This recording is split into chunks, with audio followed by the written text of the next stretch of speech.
Arditi Rada i pyetur në aktualitet për numërimin dhe rezultatin e tij të kërkuar nga Partia Demokratike, tha që po ndodh për shkak të mosbesimit që kanë kandidatët e PD-s mes vetes. Problemi është që Berisha me këto denoncime që po bën, edhe me këto rinumrime kutish që po ndodhin për shkak kandidatëve të Partisë Demokratike se nuk kanë besim tek vetja e tyre, tek partia e tyre, në fund fare do marrim qafë komisionerët, të cilët ja u thash qoftë edhe për gabime njerëzore, se kur shef që lëvizin me 10 vota, me 3 vota, nuk besoj se bëhet fjalë për vjedhje të organizuar në një kuti që ka 300 vota apo 400 vota.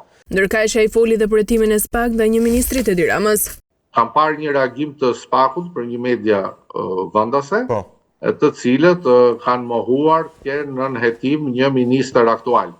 Pra, gjithë sqarimi i ngjarjes kishte të bënte me Arben Ahmetaj. Bëhet fjalë për Arben Ahmetaj sepse ashtu figuron në regjistrat e SPAK-ut momentin që ata kanë nisur hetimet si ministri i qeverisë.